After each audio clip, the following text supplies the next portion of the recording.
Hello everyone. पिछली classes में हमने डिस्कस किया था सॉल्यूशन, टाइप्स ऑफ सॉल्यूशन के बारे में। ठीक है, मेरा नाम अक्षर दत्त तिवारी, आप सब लोग जानते होंगे अगर पिछला लेक्चर देखे हैं तो। और पिछला लेक्चर देखना भी बहुत ज़रूरी है ताकि आगे आप इसको रिलेट कर पाए। ठीक है, तो इस चैनल को पर की खास बात क्या है आप समझिएगा। इस चैनल की खास बात ये है कि यहाँ पर हर सब्जेक्ट का कंटेंट आपको दिया जाएगा। ठीक है, हर सब्जेक्ट का कंटेंट, चाहे वो मैथ्स हो, फिजिक्स हो, केमिस्ट्री हो, हिस्ट्री हो, बायो हो, पॉलिटिकल साइंस हो, जियोग्राफी हो, इकोनॉमिक्स हो, इंग्लिश हो, हर सब्जेक्ट का कंटेंट आपको देने का कोशिश किया जाएगा। तो आप इस चैनल पर सब्सक्राइब करें, वीडियो को लाइक करें। वीडियो को लाइक करने से क्या होता है, मोटिवेशन मिलता है, और पॉजिटिव कमेंट दें। अगर आपको ये लेक्चर अच्छा लग रहा है ना तो आप इस पर पॉजिटिव कमेंट दें। ठीक है, तो मैंने जैसे बोला था कि ये जो कंसंट्रेशन टर्म्स है ये वेरी अवेटेड टॉपिक है।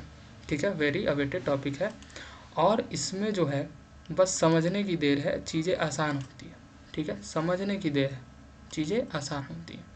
हाँ सर, कंसंट्रेशन टर्म्स, पहले कंसंट्रेशन टर्म्स को समझते हैं कि कंसंट्रेशन टर्म्स की सिग्निफिकेंस क्या है, क्या मदद करता है कंसंट्रेशन टर्म्स।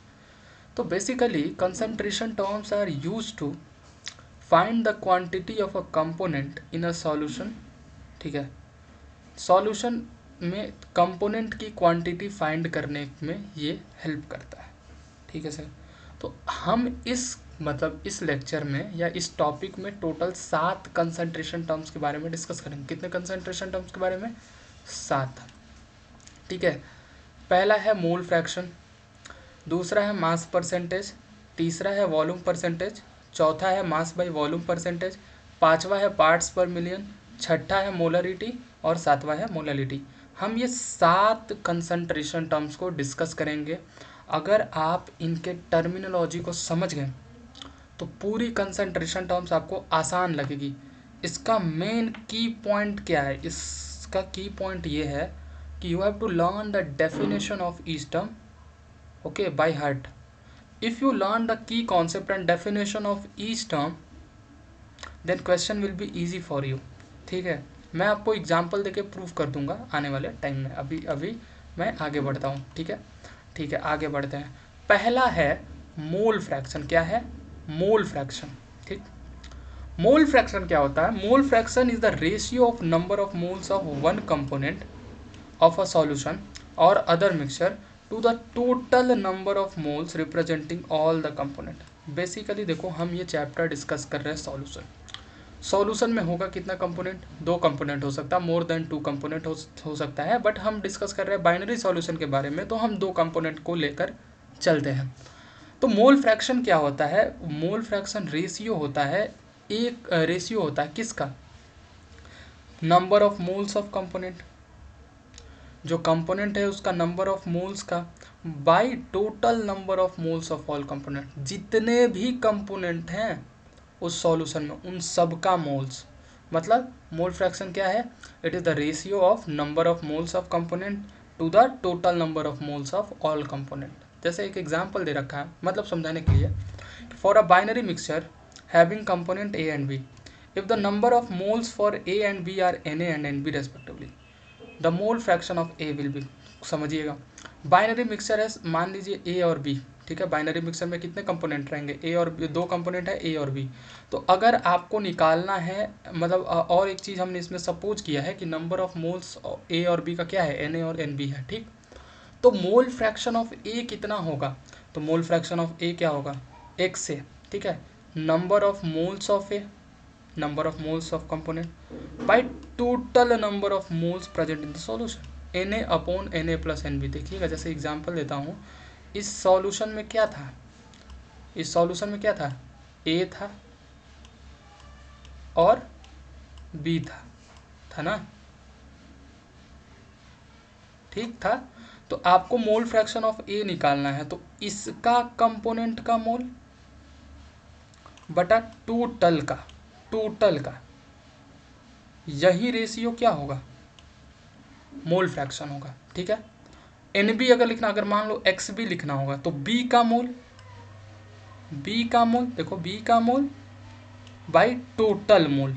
तो आशा है कि आप ये समझ पा रहे होंगे कि मोल फ्रैक्शन क्या होता है। रेशियो होता है of number of moles of one component of a solution और other mixture to the total number of moles representing all the component, मतलब number of moles of the component upon total number of moles of all the components present in the solution. ठीक है। एक और की point जिसका use करके हम question solve करेंगे, ये देखो ये बहुत इंपॉर्टेंट है। इससे क्वेश्चन क्या होगा ना, लेस कैलकुलेटिव बनेगा। क्या बनेगा? लेस कैलकुलेटिव बनेगा। बाइनरी मिक्सचर के लिए एक्स ए प्लस एक्स बी की वैल्यू 1 होएगी। अगर ए और बी दो कंपोनेंट हैं सॉल्यूशन में, तो mole fraction of A plus mole fraction of B का सम क्या होगा? 1 होगा। Mole fraction of A plus mole fraction of B का सम क्या होगा? 1 होगा। याद है, ये की पॉइंट है, इसको रट्टा मारे RM। ठीक है, बढ़ते हैं example based on mole fraction formula. एक एग्जाम्पल कराता हूँ ताकि आपको ये कॉन्सेप्ट और क्लियर हो सके। बोला है कि find the mole fraction of methanol CH3OH and water in a solution prepared by dissolving 4.5 gram of alcohol in 40 gram of H2O। ठीक है, तो मिथेनॉल का मोल फ्रैक्शन निकालना है। अब देखिए, क्वेश्चन को इंटरप्रेट करना बहुत ज़रूरी है। आप कौन सा चैप्टर पढ़ रहे हो? सॉल्यूशन पढ़ रहे हो, तो ये सॉल्यूशन किसका किसका है? इस सवाल के अकॉर्डिंग मिथेनॉल और वाटर का है। ठीक, तो आपको बताना है कि मोल फ्रैक्शन मिथेनॉल का और वाटर का बताना है। तो अगर मोल फ्रैक्शन ऑफ मिथेनॉल का क्या फॉर्मूला लगाओगे? बोलो बोलो, मोल फ्रैक्शन ऑफ मिथेनॉल का क्या फॉर्मूला लगाओगे? मोल fraction of methanol is equal two moles of methanol divided by moles of methanol plus moles of water. Simple है ना, सिंपल है। रेशियो ही वो होता है। मोल्स फ्रैक्शन ऑफ मिथेनॉल क्या होगा? Moles of methanol upon moles of methanol plus moles of water. ठीक है, तो एक चीज़ समझना, आपको इस सवाल को सॉल्व करने के लिए क्या चाहिए? मोल्स ऑफ मिथेनॉल चाहिए, मोल्स ऑफ वाटर चाहिए। अगर आपको मोल्स ऑफ मिथेनॉल और मोल्स ऑफ वाटर मिल जाएगा तो क्या आप मिथेनॉल और वाटर का मोल फ्रैक्शन निकाल सकते हैं? समझिएगा ना। देखियो, मोल फ्रैक्शन ऑफ CH3OH के लिए क्या लिखेगा? जैसे NCH3OH mole fraction of NCH3 के लिए CH3C के लिए आपको क्या चाहिए? CH3OH को मैं C दिखा रहा हूँ, XC है वो। ठीक है, XC के लिए आपको क्या चाहिए? X बना दिया। आपको चाहिए N methanol upon NC plus NW चाहिए आपको। तो अगर आप मिथेनॉल का मोल निकाल दें और वाटर का मोल निकाल दें तो क्या आप मोल फ्रैक्शन ऑफ मिथेनॉल निकाल सकते हैं? अब मोल कैसे निकालेंगे? ठीक है, इसमें मोल निकालना है।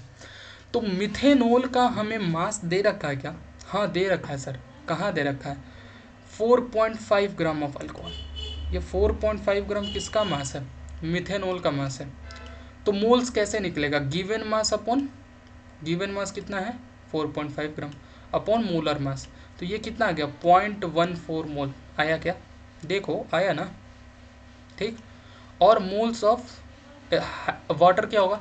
गिवन मास कितना है वाटर का? 40 ग्राम डिवाइडेड बाई 18।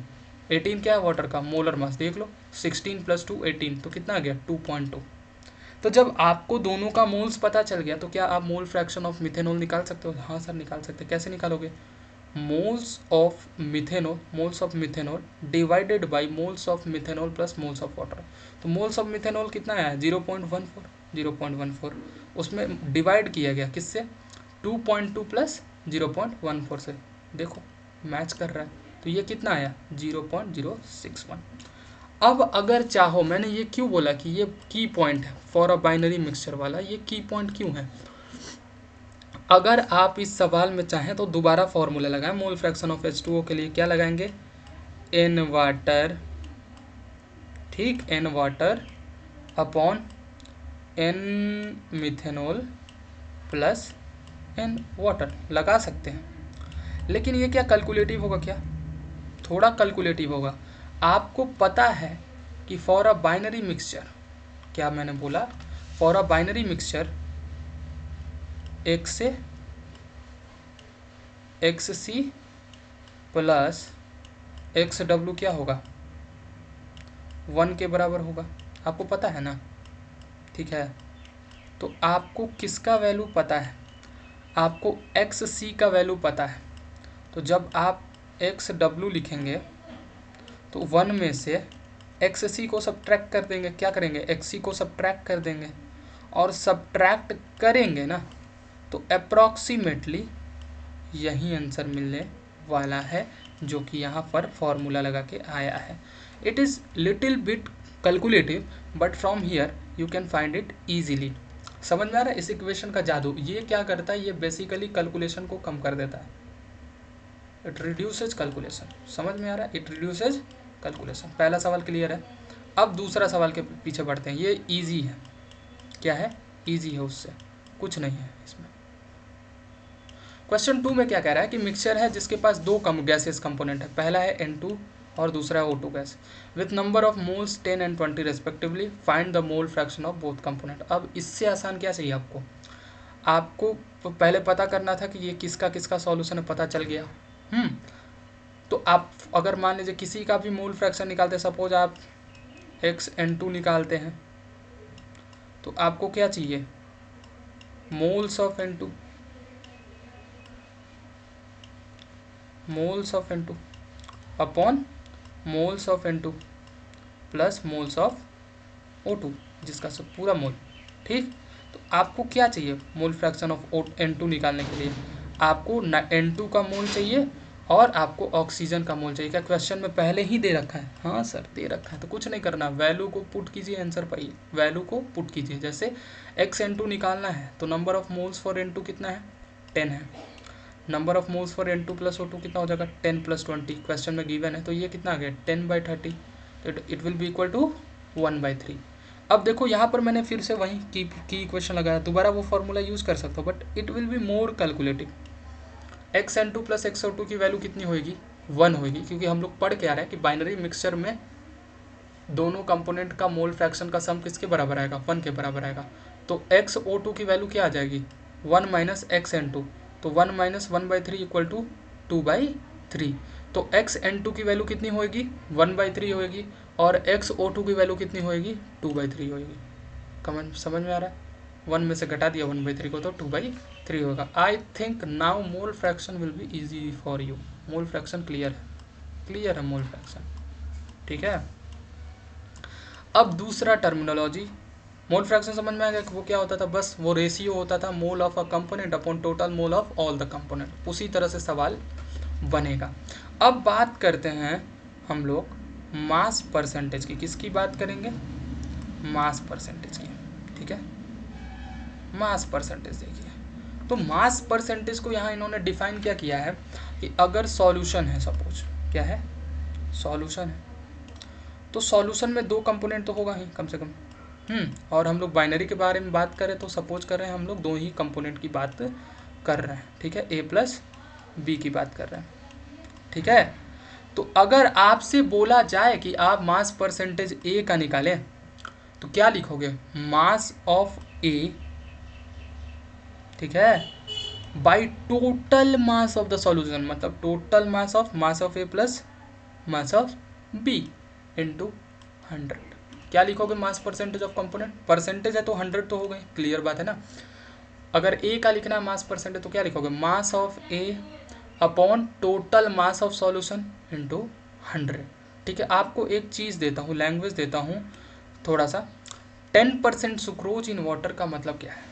मैं मास परसेंटेज की बात करूँ, इट इज़ मास परसेंटेज, ध्यान रखना, यहाँ लिखना चाहिए था मुझे। 10% इन सुक्रोज का मतलब है कि 10 ग्राम सुक्रोज जो है, 10 ग्राम सुक्रोज जो है वो डिजॉल्व है 90 ग्राम वाटर में। कितने में, 90 ग्राम वाटर में, ताकि नेट सॉल्यूशन का मतलब कितना वेट हो गया, 100 ग्राम। ऐसे एक और एग्जांपल देता हूँ, मान लो मैं कहूँ कि 20% का मतलब क्या होगा, ठीक है, 20% ग्लूकोज का मतलब क्या होगा, ग्लूकोज, ठीक है।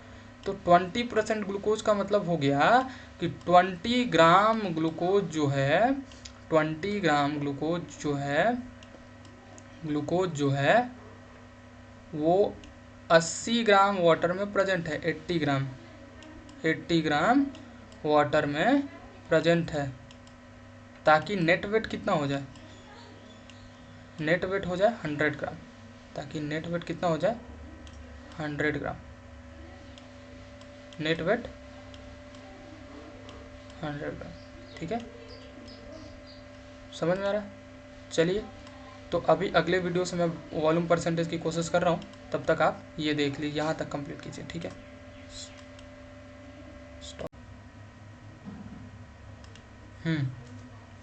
तो हमने डिस्कस कर लिया था, ठीक है, हमने डिस्कस कर लिया था वॉल्यूम मास परसेंटेज के बारे में। अब हम लोग डिस्कस करने वाले हैं वॉल्यूम परसेंटेज के बारे में। मास परसेंटेज का तो आप समझ ही गए। मास परसेंटेज में क्या होता था, अगर दो कंपोनेंट का सॉल्यूशन है, तो अगर मान लो ए और बी, इधर मैंने जैसे डिस्कस किया था, मैं आपको बता देता हूँ कि अगर इधर ए और बी का सॉल्यूशन है, आपको मास कंपोनेंट ऑफ ए निकालना है, मास परसेंटेज ऑफ ए निकालना है, तो क्या बोलोगे, mass of the A in the solution, mass of A in the solution upon total mass of the solution into 100। तो टोटल मास ऑफ सॉल्यूशन मतलब mass of A plus mass of B into 100। 10% sucrose का मतलब भी देख लिया था कि 10 ग्राम sucrose जो होगा वो 90 ग्राम वाटर में प्रेजेंट होगा, जो कि 100 ग्राम सॉल्यूशन को बनाने में रिजल्ट करेगा। और एक और चीज़ देखी थी, यहाँ नीचे एक एग्जाम्पल लिखा था जो मैं मिटा दिया, कि अगर 20% ग्लूकोज लिखा हो तो उसका मतलब है कि 20 ग्राम ग्लूकोज जो है वो 80 ग्राम वाटर में प्रेजेंट होगा, जो कि नेट सॉल्यूशन को 100 ग्राम बनाएगा, ठीक है। अब बात करते हैं वॉल्यूम परसेंटेज के बारे में, ठीक है। किसके बारे में, वॉल्यूम परसेंटेज के बारे में। वॉल्यूम परसेंटेज क्या होता है कि volume percent of a component equal to volume of the component upon total volume of the solution. वही बात है कि अगर एक सॉल्यूशन है, ठीक है, किसका, ए और बी का, ठीक है, तो अगर आपको लिखना है वॉल्यूम परसेंटेज ऑफ ए कितना होगा, तो वो होगा volume of A upon total volume of the solution. तो total volume of the solution किसके बराबर होगा, volume of A plus volume of B के, ठीक है, इनटू में 100, इधर इनटू में 100 होगा। ऑब्वियस है, वो प्रिंटिंग मिस्टेक है क्योंकि परसेंटेज की बात हो रही है। क्लियर है बात।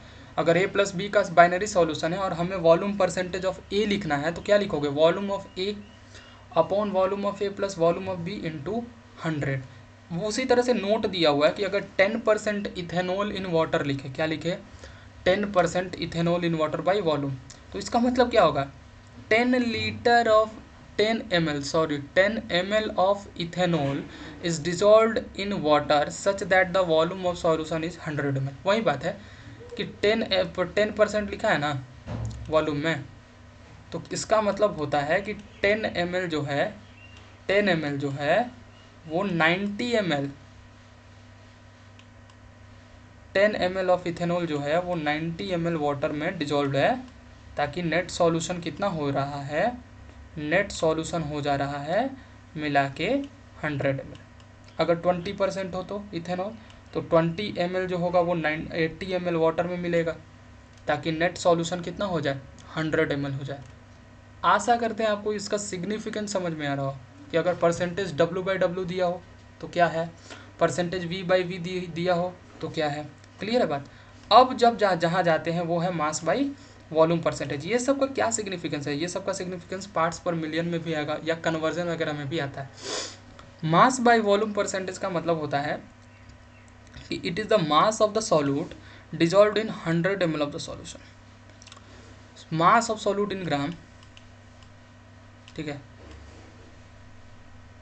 जितना मास सॉल्यूट का ग्राम में डिजॉल्व होगा 100 ml सॉल्यूशन में, वही क्या होगा, मास बाई वॉल्यूम परसेंटेज। क्या होगा, मास बाई वॉल्यूम परसेंटेज। क्लियर है। जो मास ऑफ सॉल्यूट डिजॉल्व होगा 100 ml सॉल्यूशन में, वही क्या होगा, मास बाई वॉल्यूम परसेंटेज। अब यहाँ आते हैं, ये थोड़ा इम्पॉर्टेंट है, पार्ट्स पर मिलियन। देखो नाम पर जाओ, किस पर जाओ, नाम पर जाओ, पार्ट्स पर मिलियन मतलब 1 मिलियन के कई पार्ट्स है भाई साहब, मिलियन के पार्ट्स। तो आई think it will be very small ना, बहुत स्मॉल होता होगा ना यार पीपीएम, क्योंकि पीपीएम क्या है, पार्ट्स पर मिलियन, मिलियन के पार्ट्स। तो जब मिलियन का पार्ट्स होगा, छोटा छोटा छोटा छोटा छोटा, बहुत स्मॉल होगा। तो देखो लिखा भी है कि it is used when solute quantity is very very small. जब मिलियन में पार्ट्स करोगे तो कितने ही छोटे छोटे पार्ट्स होंगे। तो जब सॉल्यूट बहुत कम होगा, सॉल्यूट बता चुका हूँ, सॉल्यूट छोटा है, सॉल्वेंट बड़ा है, तो सॉल्यूट जब बहुत कम होगा तो इस कंसंट्रेशन टर्म की यूज होती है। मतलब पूछा भी जा सकता है ऑब्जेक्टिव में, that which concentration term is often used when quantity of solute is very very small. The answer will be ppm, parts per million. ठीक है, समझ में आ रहा क्यों? क्योंकि ppm जैसे नाम से देखो ना, पार्ट्स पर मिलियन है, मिलियन में कुछ बचे खुश है तो वो बहुत कम होंगे। तो पार्ट्स पर मिलियन को डिफाइन कैसे करा गया है कि number of parts of component, जितने कंपोनेंट के पार्ट्स हैं, upon total number of parts of all component of the solution into 10⁶। मतलब मान लो कि देखोगे कि हमें बताना है कि इसमें जैसे कि ए है, बी है, ठीक है, ए के कुछ पार्ट्स होंगे, ठीक, ए के नंबर ऑफ पार्ट्स होंगे, अपॉन बी के भी, अपॉन सबके पार्ट्स, और उसको मल्टीप्लाई किससे करना है, 10⁶। ठीक है, तो जाके वो पार्ट्स पर मिलियन होगा। ठीक, अब देखो बहुत important note, concentration in parts per million can also be expressed as mass to mass, volume to volume and mass to volume. जितना अभी हम लोग 3 पढ़ के आ रहे हैं ना, पिछला 3, उसको हम पार्ट्स पर मिलियन के टर्म में एक्सप्रेस कर सकते हैं। ठीक है, ppm में हम एक्सप्रेस कर सकते हैं mass to mass, percentage mass to mass, percentage v/v, percentage m/v। जैसे सर आप बताना, अगर आपको पार्ट्स पर मिलियन में परसेंटेज w/v को दिखाना है, ठीक है, तो आपको पता है ही क्या करना है। ये गलत किया गया है, यहाँ होगा 10 प्रिंटिंग एरर। ठीक है, weight of solute in gram upon volume of solution in ml, ये तो पता ही है परसेंटेज w/v होता है, अभी बता के आए हैं। Weight of solute in gram upon volume of solution in ml into 10⁶। जो भी टर्म होगा अगर आप उसमें 10⁶ के फैक्टर से मल्टीप्लाई करते हैं तो वो जो कंसंट्रेशन टर्म होगा वो किस में कन्वर्ट हो जाएगा, it will be automatically converted into parts per million. जैसे w/v था, ये तो मतलब ये तो सही है, सॉरी, ये परसेंटेज w/v लिखेगा। ppm अगर w/v का लिखा जाएगा तो देखो यहाँ 10⁶, मैं उसको ppm मान लिया था, वो परसेंटेज w/v तो यही होगा, weight of solute in gram upon volume of solution in ml upon into 100। Clear है बात, वो तो यही होगा। लेकिन अगर आप ppm में लिख रहे हो तो weight of solute in gram upon volume of solution in ml, ये फैक्टर से मल्टीप्लाई कर दिए तो वो किस में कन्वर्ट हो गया, ppm में कन्वर्ट हो गया। यही परसेंटेज w/w होता तो weight of solute in gram upon weight of solution in gram into 10⁶ करते तो ppm w/w हो जाता। क्लियर है बात। अब देखना, पढ़ना इस चीज़ को, क्या लिखा है कि 5.8 ppm O2 इज डिजॉल्व्ड इन सी। देखो इसका इस्तेमाल क्यों किया गया है, समुंदर बहुत बड़ा है, बहुत लार्ज क्वांटिटी में वाटर है वहाँ पे, उसमें ऑक्सीजन कितना ही होगा, बहुत कम।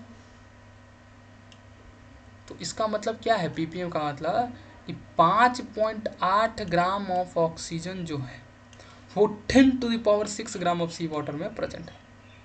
आप ऐसा भी इसको लिख सकते हैं, इसमें इसने किस में डिनोट किया है, इसने डिनोट किया है परसेंटेज w बाई, परसेंटेज नहीं, ये इसको आप बोलोगे ppm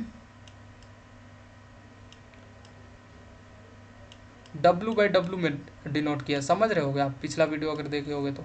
ठीक है, कि इतना ग्राम इतने ग्राम सॉल्वेंट में प्रेजेंट है। ठीक है, तो 5.8 ग्राम ऑफ ऑक्सीजन जो है वो 10⁶ ग्राम ऑफ सी वाटर में प्रेजेंट है। अगर यही v/v में करना होगा तो क्या लिखोगे, 5.8 litre of oxygen is dissolved in 10⁶ litre of sea water. अगर ये v/v में आपको ppm में लिखना है, यही अगर आपको w/v में लिखना हो तो 5.8 gram of oxygen is dissolved in 10⁶ ml of sea water. I think it is clear now. ठीक है, तो ये देख सकते हैं आप, गंदा हो रहा है चिंता ना करें, वो आपको साफ साफ मिलेगा। अब ये पॉइंट देखें, मैं पहले ही बता चुका हूँ कि ppm कब यूज करते हैं, जब क्वांटिटी ऑफ सॉल्यूट क्या हो, बहुत कम हो। तो the concentration of pollutants in water and atmosphere is expressed in term of ppm। क्यों भाई साहब? क्योंकि पॉल्यूटेंट्स का कंसंट्रेशन एटमॉस्फेयर में क्या बहुत ज़्यादा होता है क्या? नहीं, बहुत कम होता है, लिटिल होता है, भले वो उतना लिटिल ही हार्मफुल होता है लेकिन बहुत कम होता है। तो इसलिए उसको किस टर्म में, कंसंट्रेशन टर्म में एक्सप्लेन किया जाता है? ppm में एक्सप्लेन किया जाता है। ठीक है, अब मैं कुछ क्वेश्चंस ले रहा हूँ रिगार्डिंग दिस कॉन्सेप्ट। ठीक है, पहला क्वेश्चन है कि calculate the mole fraction of ethylene glycol. आप पहले देखो, क्वेश्चन सॉल्व करने से पहले हम लोग क्वेश्चन की डिमांड को समझेंगे। आपने देखा होगा पिछले 2 क्वेश्चन जो मैंने डिस्कस किए थे, मैंने उसकी डिमांड पूछी थी आपसे कि इसका डिमांड था, जैसे पिछले क्वेश्चन में डिमांड था मोल निकालना, अब इसकी डिमांड को समझेंगे। ठीक है, तो पहला क्वेश्चन है कि calculate the mole fraction of ethylene glycol. ठीक है, ethylene glycol C2H6O2 in a solution containing 20% ethylene glycol by mass.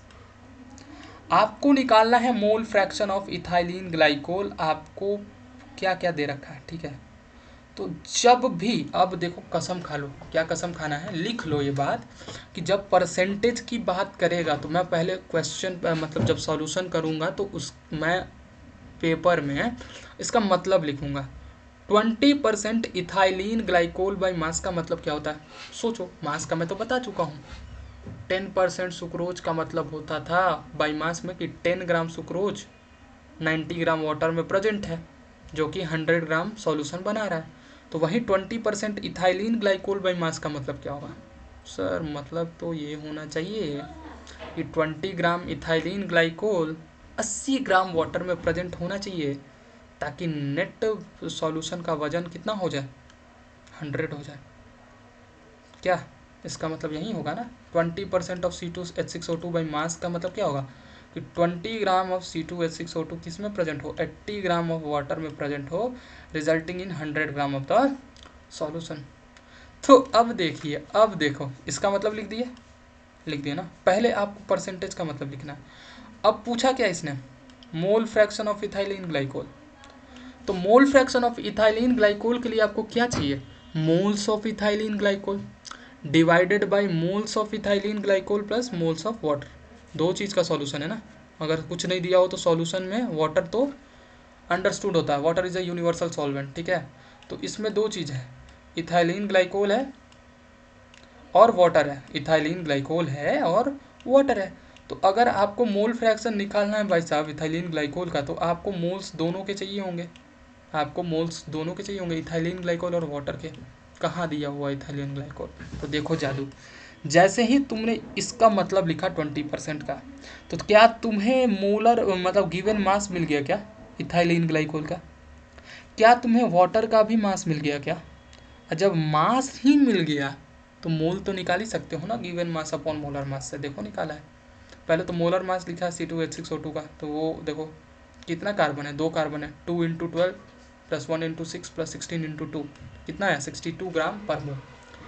ठीक, मोल्स निकालना है, तो मोल्स क्या होता है भाई साहब? गिवन मास कितना था हमने, मतलब देखो 20% ऑफ C2H6O2 का मतलब क्या है? 20 ग्राम C2H6O2 जो है वो प्रेजेंट है 80 ग्राम पानी में, तो गिवन मास कितना हो गया? मतलब ही लिखते गिवन मास पता चल गया 20 ग्राम है, और इसका मोलर मास कितना है? 62। तो तुमने कैलकुलेट करा तो कितना आया? 0.322 मोल एन ग्लाइकोल। आप कैलकुलेट करके देख लेना। तो हमें एक से तो काम चलेगा नहीं, आपको मोल फ्रैक्शन निकालना है, तो दोनों कंपोनेंट का हमें मोल फ्रैक्शन निकालना, मोल्स निकालने होंगे। तो वाटर का मोल्स कितना है का? गिवन मास, गिवन मास कहाँ दिया था? अरे तुमने मतलब लिखा ना 20% C2H6O2 बाई मास का मतलब क्या होता है? 20 ग्राम इथाइलिन ग्लाइकोल 80 ग्राम पानी में प्रेजेंट है, तो 80 ग्राम आ गया ना इधर गिवन मास, तो 80/18, तो देखो इतना मोल आ गया वाटर का। तो अब मोल फ्रैक्शन ऑफ ग्लाइकोल क्या होगा? इथाइलिन ग्लाइकोल क्या होगा? वही जिसका देखो mole of a component upon total moles of all the component, देखो n glycol upon n glycol plus n water. क्या तुमने एन ग्लाइकोल निकाल लिया? जी सर, यहाँ डाल भी दिया, डाल दिया। क्या तुमने एन वाटर एन ग्लाइकोल, दोबारा से n glycol plus n water भी पुट कर सकते हो? हाँ सर पुट कर सकते हैं। जब आप इसको फाइनली कैलकुलेट करते हो तो ये आता है 0.068। ठीक है, अब फिर हमने क्या किया? ये अपना मैजिकल इक्वेशन लगा दिया। ये हमने क्या किया? Magical equation. दोबारा फॉर्मूला नहीं लगाएंगे, एक्स वाटर के लिए ये मत लगाओ, n water upon n water plus n glycol. ठीक है, फिर उतना ही कैलकुलेट करना पड़ेगा, जो आया उसको क्या कर दो? 1 में से सब्ट्रैक्ट कर दो। क्या इसका भी मोल फ्रैक्शन आ गया? क्या तुम्हें दोनों का मोल फ्रैक्शन मिल गया। तो आपने देखा क्या इम्पॉर्टेंट मात्रा रखता है ये परसेंटेज वाला सवाल। ठीक, आपको मोल फ्रैक्शन निकालना था। मोल फ्रैक्शन का मैंने मुद्दा, मोल फ्रैक्शन का आत्मा ही बता रखा है कि जिसका सॉल्यूशन में जो कंपोनेंट है उसके मोल्स निकाल दो तो आपको मोल फ्रैक्शन मिल जाएगा। और मोल्स निकालने के लिए पहले हमें क्वेश्चन में कुछ दे नहीं रखा था, तो जब भी परसेंटेज की बात होगी आप उसका मतलब लिखोगे। तो जैसे ही हमने मतलब लिखा ना कि 20% इथाइलिन ग्लाइकोल बाई मास का मतलब क्या है कि 20 ग्राम इथाइलिन ग्लाइकोल प्रेजेंट है 80 ग्राम पानी में, तो हमें गिवन मास ही मिल गया। गिवन मास मिल गया तो हमें मोल्स मिल गए, और मोल्स मिल गया तो हमें मोल फ्रैक्शन मिल गया। सिंपल है ना, समझ आ रहा होगा चीज़ें। ठीक है, आगे बढ़ें। ठीक है, अभी देखो, अभी आपको मैं टर्मिनोलॉजी समझा रहा हूँ। मिक्स्ड क्वेश्चन, मुझे लगता है कि ये लेक्चर बहुत ज़्यादा एक्सटेंड हो जाएगा, तो मिक्स क्वेश्चन हो सकता है आपको नेक्स्ट लेक्चर में देखने को मिले। ठीक है, मोलरिटी, ये अब नेक्स्ट इम्पॉर्टेंट कंसंट्रेशन टर्म की बात हम कर रहे हैं। मोलरिटी क्या होता है? मोल्स पर यूनिट वॉल्यूम हम जनरली बोलते हैं, लेकिन मोल्स होता किसका है? Moles of solute upon volume of solution in litre. अगर वहीं ml में दे देगा, अगर आप ml में लिखोगे वॉल्यूम, तो ऊपर आपको 1000 से क्या करना पड़ेगा? मल्टीप्लाई करना पड़ेगा। ठीक है ना, नंबरेटर में आपको 1000 से मल्टीप्लाई करना पड़ेगा, और यूनिट क्या हो जाएगा? मोल पर लीटर। दिख ही रहा होगा, मोल पर लीटर। आगे बढ़े, मोलरिटी क्या होता है? It is defined as the number of moles of solute dissolve in 1 litre of solution. Number of moles of solute जो 1 लीटर ऑफ सॉल्यूशन में डिजॉल्व होता है उसी को अपन क्या कहते हैं? मोलरिटी कहते हैं। जैसे एक एग्जाम्पल इसका भी समझ लेते हैं कि अगर इसका डिनोशन होता है कैपिटल M से, ऐसे कंसंट्रेशन को दिखाते हैं, किससे? कैपिटल M से। ठीक है, तो अगर आपसे कहे कि 0.50 मोलर ऑफ NaOH मीन्स क्या होगा? इसका मतलब होगा कि 0.50 मोल, मोल पर लीटर होता है भाई साहब। तो 0.50 मोल ऑफ NaOH जो है वो क्या है? डिजोल्व किस में है? मोल पर लीटर, 1 लीटर ऑफ सॉल्यूशन। अगर 1 मोलर होता तो, 1 मोलर होता तो क्या बोलते हैं कि 1 मोल जो है, 1 मोल जो है, 1 मोल वो किस में डिजोल्व है? 1 लीटर में। क्लियर है बात? मोल पर लीटर की इसमें बात करते हैं। ठीक है, तो पहला सिंपल सा सवाल है कि calculate the molarity of a solution containing 5 gram of NaOH in 450 ml solution. ठीक है, मोलरिटी का क्या होता है? Moles of solute upon volume of solution. तो ये सॉल्यूट है, तो आपको क्या चाहिए? Moles of solute. तो कैसे निकालोगे? तो क्या इसका आपको गिवन मास दिया हुआ? हाँ सर, तो गिवन मास और इसका मोलर मास से डिवाइड करेंगे तो क्या आपको मोल्स मिल जाएगा? Moles per unit volume. Volume of किसका? सॉल्यूशन का। वॉल्यूम कितना दे रखा? 450। यूनिट ध्यान से दे, यहाँ क्या है? मिलीलीटर है। तो जब डेनोमिनेटर में मिलीलीटर लिखोगे तो नंबरेटर में क्या 1000 से मल्टीप्लाई करना पड़ेगा। हाँ, तो चलो सॉल्यूशन देखते हैं। क्या मैंने मोल्स ऑफ NaOH निकाला 5/40 करके। हाँ, NaOH का मोलर मास है वो कितना आया? 0.125 मोल। ठीक है, और देखो ये कैसे पूछोगे? Volume of solution in litre लिख दिया इन्होंने। ml में लिखते तो डायरेक्ट 1000 में मल्टीप्लाई भी कर सकते थे, लेकिन मैंने क्या करा? वॉल्यूम ऑफ सॉल्यूशन को लीटर में कन्वर्ट कर लिया। जैसे कि कितना था? 45 ml था, तो मैंने इसको लीटर में करके 0.45 लेके आया। एक लीटर में कितना मिलीलीटर होता है? 1000 मिलीलीटर। तो मोलरिटी क्या लिखे? 0.125 moles per unit volume of solution. क्या 0.45 लिखोगे? तेज तो नहीं हो रहा ना यार? कमेंट कर देना। 0.125 मोल अपॉन 0.45 लीटर। इसको जब आप कैलकुलेट करोगे, कैलकुलेट करना भाई साहब, अभी तो मैं कैलकुलेट नहीं कर सकता, लेकिन आप ज़रूर करना। ये मत सोचना कि इसका आंसर आ गया तो तुम्हारा आ गया, तुम्हें अपने हाथों से करना है। 0.278 मोल पर लीटर। और इसको देखो एक और यूनिट में दर्शाया गया, डेसीमीटर क्यूब में, मोल पर डेसीमीटर क्यूब। तो इससे क्या साबित हुआ? याद कर लेना, याद कर लेना, बहुत इंपॉर्टेंट है कि 1 डेसीमीटर क्यूब में 1 लीटर होता। क्या होता है? 1 डेसीमीटर क्यूब में कितना लीटर? 1 लीटर। क्या ये सवाल भी क्लियर हो गया कि मोलरिटी के लिए आपको क्या चाहिए? Moles of a solute upon volume of solution. Moles आपको दे रखा है, कैसे सर? मोल्स तो कहाँ दिया? मास दिया है सर। तो मास ही जब दे दिया सॉल्यूट का तो मोल्स तो निकल जाएगा given mass upon molar mass से। और मिलीलीटर में आपको क्या दिया हुआ है, वॉल्यूम ऑफ सॉल्यूशन, तो इसको आपने लीटर में कन्वर्ट किया और मोल्स पर यूनिट वॉल्यूम करके आपने आंसर पा लिया। ठीक है, अब ये देखो मोललिटी, मैंने इसके लिए कुछ लिखा है, ये थोड़ा अलग है। ये थोड़ा अलग क्यों है, सोचो। अभी हमने जितनी भी कंसंट्रेशन टर्म्स की बात की है, डेनोमिनेटर में सॉल्यूशन आ रहा था, जैसे परसेंटेज V बाई V ले लो तो डेनोमिनेटर में आ रहा था volume of the solution, molarity लिया था तो volume of solution, W by W लिया था तो weight of the solution, ppm लिया था तो टोटल मतलब total components of the solution, total parts of all the component. तो वॉल्यूम में क्या आ रहा था, डेनोमिनेटर में क्या आ रहा था, सॉल्यूशन। लेकिन इसमें जो होती है, डेनोमिनेटर में सॉल्वेंट आता है। क्या आता है बाबू, सॉल्वेंट आता है, समझ लेना। क्या आता है, सॉल्यूशन नहीं आता। बहुत खतरनाक है, लोग कंफ्यूज कर जाते हैं। सॉल्यूशन वॉल्यूम मतलब कि इसमें डिनोमिनेटर में नहीं आता है, not comes in denominator. It talks about the solvent in denominator. अब क्या सॉल्वेंट, ये बता देता हूँ।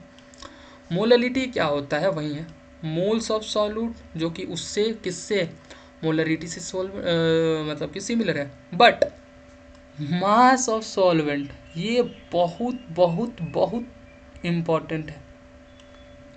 मोललिटी क्या होता है, moles of solute upon mass of solvent in KG. अगर ग्राम में होगा तो मल्टीप्लाई कर दोगे आप ऊपर 1000 से। इसकी यूनिट क्या होती है, मोल पर केजी। तो 1 मोल, मोलल, इसको स्मॉल m से डिनोट करते हैं, और इसको क्या बोलोगे, मोलल।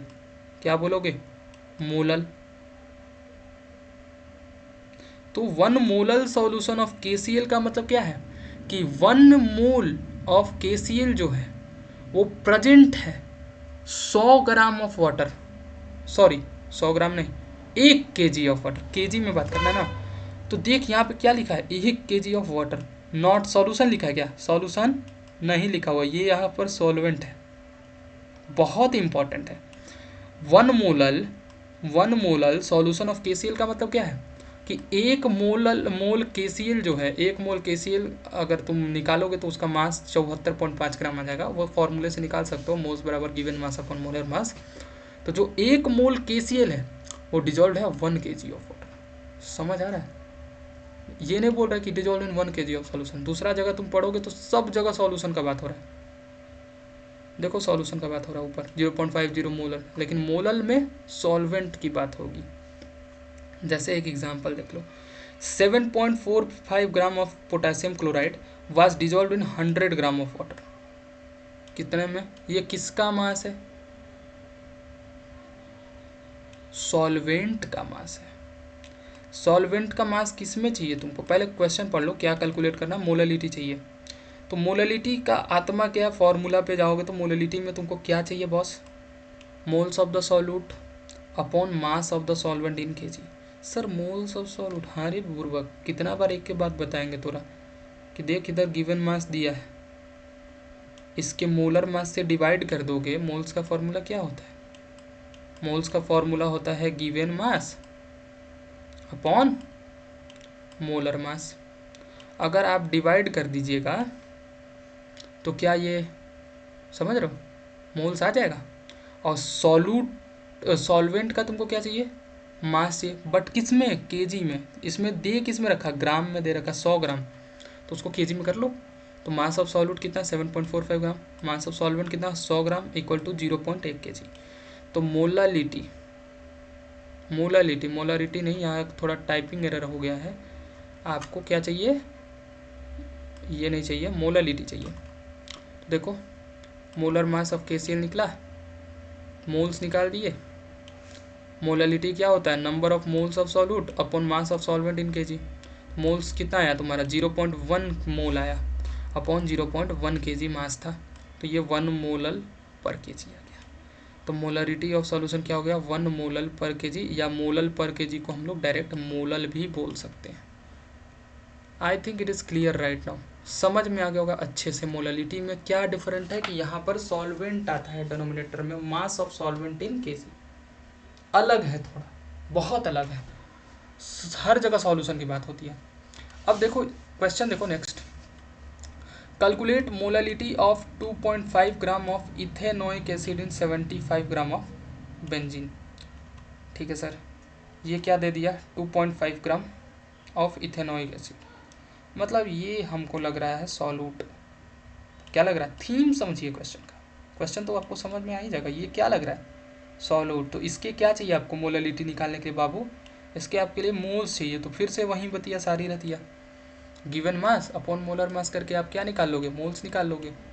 ठीक, 75 ग्राम ऑफ बेंजीन, ये क्या दे रखा है मास ऑफ सॉल्वेंट, बट हमें चाहिए क्या ग्राम में चाहिए क्या, नहीं सर केजी में चाहिए। तो इसको क्या करोगे, कन्वर्ट करोगे, मास ऑफ सॉल्वेंट दे रखा है हमें, लेकिन इसको आप क्या करोगे, कन्वर्ट करोगे केजी में।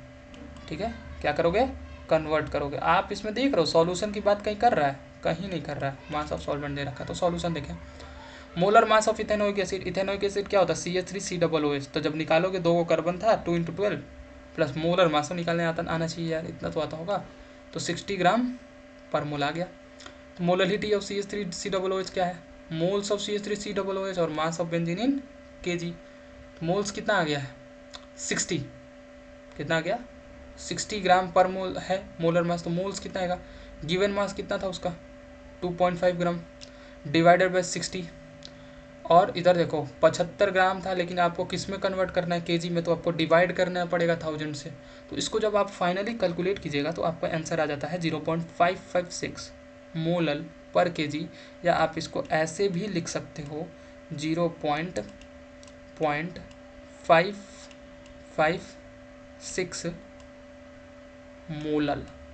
ठीक है, आगे बढ़ें। अब देखिए कुछ ये पॉइंट बता देते हैं, मोलरिटी वर्सेस मोलालिटी क्या मेन डिफरेंस होता है, बहुत लोग खाली रट लेते हैं, क्या इसका मेन डिफरेंस होता है, एक हाईलाइट करते हैं। Molality does not change with change in temperature, while molarity decreases with rising temperature। समझना बात को, मोलालिटी जो होता है वो टेम्परेचर के बदलने से नहीं बदलता है, वाइल मोलरिटी जो होता है वो घट जाता है जब टेम्परेचर बढ़ाते हैं। घटना मतलब टेम्परेचर बढ़ा रहे हो और मोलरिटी घट रहा है, मतलब इन्वर्सली प्रोपोर्शनल होगा मोलरिटी टेम्परेचर के, ऑब्वियस बात है।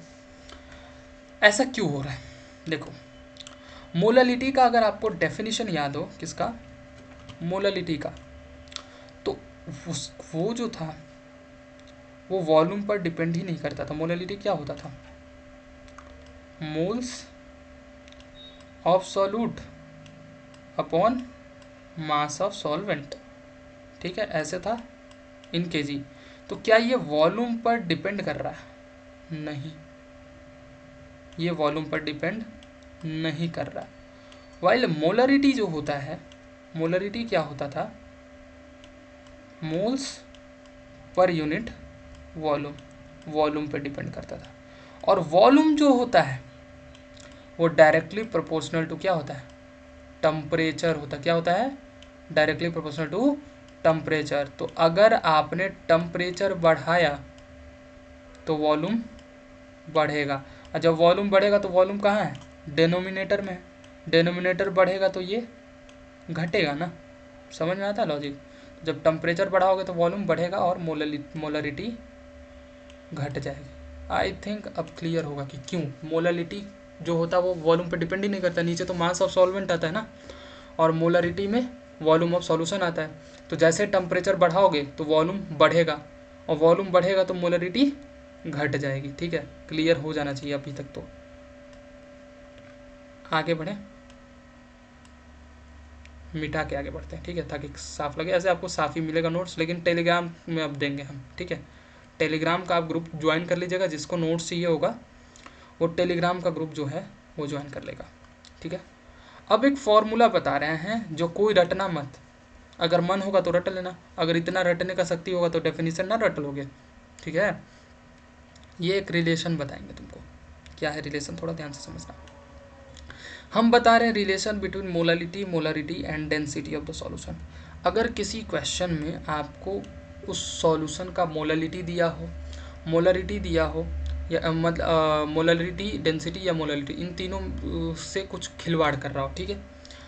तो क्या होगा कि मोलरिटी बराबर, फॉर्मूला है एम, स्मॉल एम से तो मोलरिटी ही दिखाते हैं, मोलरिटी बराबर molarity into 1000 upon 1000 into density minus molarity into M2। M2 क्या है? Molar mass of the solute का, ठीक है। क्या है फिर से देख लो, मोलरिटी बराबर molarity into 1000 upon 1000 into density minus molarity into molecular mass of the solute.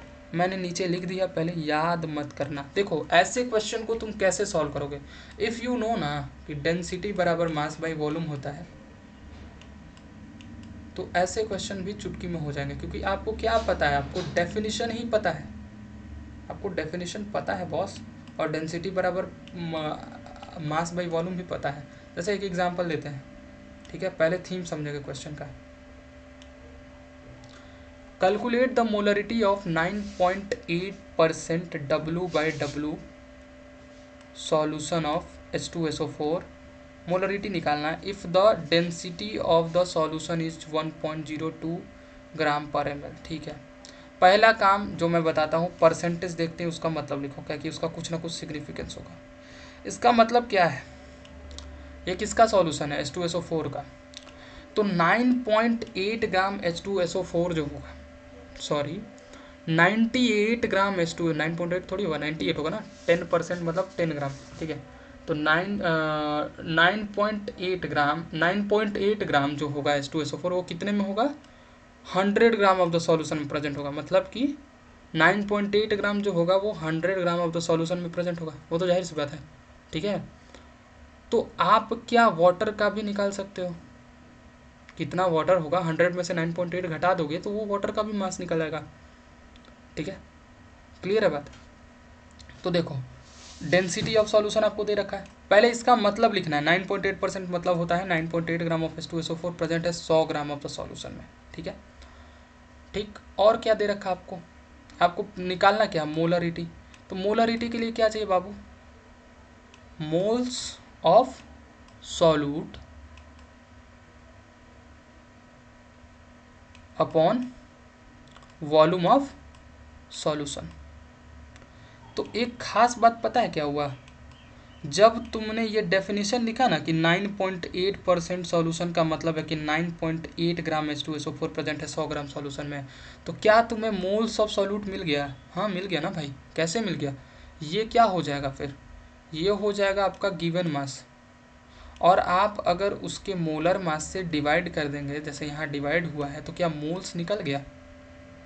तो इसीलिए मैं बोला ये चीज़ कि जब भी पहले क्वेश्चन में ऐसा दे दी परसेंटेज में, तो उसका मतलब लिखो, मोल्स निकल के आएगा, वो इसीलिए दिया रहता है। तो अब क्या चाहिए आपको, मोल्स ऑफ सॉल्यूट मिल गया, अब आपको वॉल्यूम ऑफ सॉल्यूशन चाहिए। तो वॉल्यूम ऑफ सॉल्यूशन के लिए आप क्या कर सकते हो, क्या दे रखा है आपको, डेंसिटी ऑफ सॉल्यूशन दे रखा है। डेंसिटी ऑफ सॉल्यूशन दे रखा 1.02 ग्राम। तो डेंसिटी ऑफ सॉल्यूशन का मतलब क्या होगा, डेंसिटी क्या होता है, मास of solution upon volume of solution, ठीक। आपको वॉल्यूम ऑफ सॉल्यूशन चाहिए, और मास ऑफ सॉल्यूशन आपको पता है इसका मतलब क्या, 9.8 ग्राम H2SO4, कितना ग्राम सॉल्यूशन प्रेजेंट है, 100 ग्राम, आपके पास मास ऑफ सॉल्यूशन भी है। तो क्या आप वॉल्यूम निकाल सकते हो? हाँ सर, कैसे? वॉल्यूम क्या हो जाएगा, अगर डेंसिटी ये है मास बाई वॉल्यूम, तो वॉल्यूम क्या हो जाएगा, density by mass, density by mass. तो थोड़ा ऊपर जाया जाए, sorry sorry sorry sorry density by mass. तो जब आप इधर देखिएगा, वॉल्यूम ऑफ सॉल्यूशन क्या लिख दिया, थोड़ा उल्टा लिख दिया क्या ये शायद, तो आप देख लेना अपने हिसाब से, मैं देखता हूँ सॉरी। हाँ, तो डेंसिटी होता है मास पर यूनिट वॉल्यूम, वॉल्यूम क्या होगा, मास बाई डेंसिटी, गलती मेरी ही थी, वॉल्यूम क्या होगा, मास बाई डेंसिटी। तो जब मास बाई डेंसिटी से इसने करके देखा, तो मास ऑफ सॉल्यूशन कितना था, 100 ग्राम, मैंने उसका मतलब ही लिख दिया। आप पूछ सकते हो एक चीज़ कि आप सर ये क्यों नहीं लिखे कि 9.8 gram of H2SO4 is present in this gram of water. आपको क्या चाहिए मोलरिटी के लिए, वॉल्यूम ऑफ सॉल्यूशन चाहिए, तो इसीलिए मैंने सॉल्यूशन का मास लिखा, ठीक है। तो आपको मास ऑफ द सॉल्यूशन मिल गया, डेंसिटी ऑफ द सॉल्यूशन निकल गया, तो क्या आपने वॉल्यूम निकाल लिया। क्लियर है बात, वॉल्यूम निकाल लिया ना। तो मोलरिटी के लिए क्या चाहिए, मोल्स पर यूनिट वॉल्यूम, तो आपको क्या यहाँ पे मोलरिटी मिल गई। मैं फिर से समझा देता हूँ क्योंकि थोड़ा सा हौच पौच हो गया इसमें। 9.8% W/W देखते ही हमें क्लिक करना चाहिए कि हमें इसका मतलब लिख देना है। और इसमें जो कि मोलरिटी दे रखा है, तो हमें मोलरिटी के लिए क्या क्या चाहिए होता है, moles of solute upon volume of solution. तो हमें सॉल्यूशन के बारे में भी कुछ लिखना होगा। तो 9.8 ग्राम जो होगा H2SO4 वो प्रेजेंट होगा 100 ग्राम ऑफ सॉल्यूशन में। तो डेंसिटी ऑफ सॉल्यूशन क्या दे रखा है, 1.02 ग्राम पर ml। तो डेंसिटी क्या होता है, मास बाई वॉल्यूम होता है। तो मास ऑफ सॉल्यूशन कितना लिख दियो पहले से ही, 100 ग्राम। तो 100 बटे में डेंसिटी कितना, 1.02। तो क्या यहाँ से आपने क्या निकाल दिया, वॉल्यूम निकाल दिया ना, वॉल्यूम 0.098 लिख दिया वॉल्यूम। अब मोल्स चाहिए होता था, तो मोल्स भी निकल गया जब आपने ये लिखा कि 9.8 ग्राम H2SO4। तो H2SO4 के मोलर मास में जब आप डिवाइड मतलब 9.8 से को डिवाइड करेंगे तो आपको क्या मिल जाएगा, मोल्स मिल जाएगा। तो आपके पास मोल्स भी आ गया, आपके पास वॉल्यूम भी आ गया, तो आपने निकाल लिया। वो फॉर्मूला रटने की कोई ज़रूरत नहीं है, बस आपको पता होना चाहिए कि density equal to mass by volume होता है। नेक्स्ट इलस्ट्रेशन लेते हैं कि if the density of methanol is 0.793 gram per ml, what is its volume needed for making 2.5 liter of its 0.25 molar solution.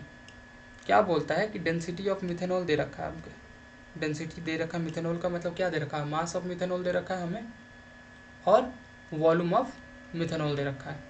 बोलता है कि किस वॉल्यूम, क्या कितने वॉल्यूम चाहिए for making 2.5 litre of 0.25 molar solution. तो आप खुद सोचो, कभी डेंसिटी बदलने वाली नहीं है। पहले मोलरिटी क्या होता है, मोलरिटी होता है मोल्स पर यूनिट वॉल्यूम। तो देखो given mass upon molar mass कर दिया इसने मोल्स के लिए, ठीक है। और वॉल्यूम था तुम्हारा ml में, वॉल्यूम किस में है, ml में, तो इसने मल्टीप्लाई कर दिया 1000 से ऊपर, ठीक है।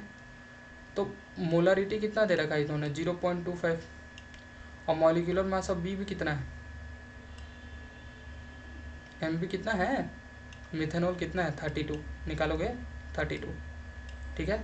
तो 0.25 से क्या निकाल सकते हो, वेट ऑफ बी, मिथेनॉल के का वजन कितना, तो weight of B into 1000 upon 32 into 2500। तो क्या वेट ऑफ बी निकल गया, वेट ऑफ मिथेनॉल निकल गया। अब हमें पता है कि मास का वॉल्यूम मतलब हमें क्या निकालना, वॉल्यूम निकालना है, हमें वॉल्यूम ही निकालना है ना, वॉल्यूम निकालना है। तो डेंसिटी क्या होता है, मास बाई वॉल्यूम होता है। तो वॉल्यूम क्या हो जाएगा, वॉल्यूम क्या हो जाएगा, मास बाई डेंसिटी। तो मास कितना निकाले हो, 20 बाई 0.793, ये आ गया आपका 25.22 ml। क्लियर है बात, समझ आ रही है। कुछ नहीं किया, डेंसिटी दे हमें पहले मोलरिटी का मतलब लिखाना था 2.5 लीटर और फिर 0.25, तो हमने ml में निकाला वॉल्यूम को, ठीक है, इन्होंने निकाला है, ठीक। जब हमें वॉल्यूम पता चल गई तो हमें डेंसिटी का मतलब पता था, मास बाई वॉल्यूम, तो हमने क्या निकाल लिया, वॉल्यूम निकाल लिया, सिंपल था, ठीक है। ये क्वेश्चन होमवर्क के लिए देता हूँ, ये थोड़ा सा ट्राई करना, क्योंकि अभी सारा इलेबोरेट कर दूंगा तो आपको मतलब स्पून फीडिंग टाइप हो जाएगा, ठीक है ना। और ये सारे क्वेश्चन हो जाने चाहिए SW में, ये सारे क्वेश्चन दे रखा हूँ मैं, देता हूँ मैं। सारे क्वेश्चन ईजी हैं, अगर आपने मेरे सारे एक्सप्लेन किए हुए क्वेश्चन समझ रखे हैं तो ये सारे क्वेश्चन समझ में आ जाएंगे। अच्छा एक क्वेश्चन और एक्सप्लेन कर देता हूँ कि ये solution of glucose in water 10% by mass, what would be the molarity and molarity of the solution. Density दे रखा है 1.2 ग्राम पर ml। कुछ नहीं है, देखो मैंने बोला है ना, इसका मतलब लिख दिया करो। तुम्हें क्या चाहिए, पहले मोलरिटी भी चाहिए और मोलरिटी भी चाहिए, ठीक है। तो वॉल्यूम ऑफ द सॉल्यूशन की भी बात होगी, तो मतलब मास ऑफ द सॉल्यूशन की भी बात होगी, और मोलरिटी में volume of the moles mass of the solvent की बात होगी। तो पूरा मतलब लिखना पड़ेगा, यही है इसमें। इसमें तुम क्या लिखोगे, इसमें लिखोगे तुम कि 10 ग्राम जो होगा, मैं बस हिंट दूंगा, ग्लूकोज जो होगा वो प्रेजेंट होगा 90 ग्राम वाटर में, ठीक है, और प्रेजेंट होगा 100 ग्राम सॉल्यूशन में। ये वाटर है 100 ग्राम सॉल्यूशन में, ठीक है, क्लियर है बात। अब सुनना, क्या निकालना, पहले मोललिटी निकालना है। मोललिटी के लिए क्या करोगे, एम, स्मॉल एम है वो, moles of solute, moles of solute यहाँ से निकल जाएगा given mass upon molar mass से, ठीक है, इसके मोलर मास से डिवाइड कर दोगे तो मोलर मास से निकल जाएगा n solute upon mass of solvent. Mass of solvent कितना है 90, क्या मोलरिटी निकालोगे। अब आते हैं हम किस पे, मोलरिटी पे। मैं बस हिंट दे रहा हूँ, करना आपको है, ठीक है, पूरा मैंने क्वेश्चन एक्सप्लेन किया, जान निकल जाती है एक्सप्लेन करने में। मैंने पीपीटी नहीं पढ़ी है, जस्ट समझाने की कोशिश की, आपको थीम देने की कोशिश किया, ठीक है। अब देखो आपको मोलरिटी निकालना है, तो मोलरिटी के लिए क्या चाहिए आपको, कैपिटल एम है, आपको चाहिए moles of solute upon volume of solution in litre, ठीक है। तो आपके पास क्या मोल्स ऑफ सॉल्यूट है, हाँ सर, यहाँ से मोल्स ऑफ सॉल्यूट है। अब बात करते हैं वॉल्यूम ऑफ सॉल्यूशन के लिए। तो वॉल्यूम ऑफ सॉल्यूशन के लिए देखो डेंसिटी दे रखा है, डेंसिटी कितना दे रखा है 1.2 ग्राम पर ml। तो 1.2 बराबर क्या लिखोगे, मास बाय वॉल्यूम। तो मास ऑफ सॉल्यूशन कितना है, मास of solution 100 by volume in ml आएगा, क्योंकि ग्राम पर ml है ना, तो आपको इधर मल्टीप्लाई बाई 1000 करना पड़ेगा। तो क्या यहाँ से आप वॉल्यूम भी निकाल सकते हैं। तो जब वॉल्यूम निकाल लिए तो n/v करके मोलरिटी भी निकाल सकते हैं, ठीक है। तो मैंने आपको पूरा हिंट दे दिया है। अब ये पूरी कंसंट्रेशन टर्म्स मैंने अपने एंड से तो ख़त्म कर दी है, जितने भी कंसंट्रेशन टर्म है उनका कैलकुलेशन। कुछ लॉ रह जाते हैं, जैसे डाइल्यूशन लॉ डाइल्यूशन लॉ वगैरह रह जाते हैं, वो मैं टाइम मिलेगा तो समझाऊंगा, नहीं तो अगले बार से सॉल्युबिलिटी से शुरू करूंगा।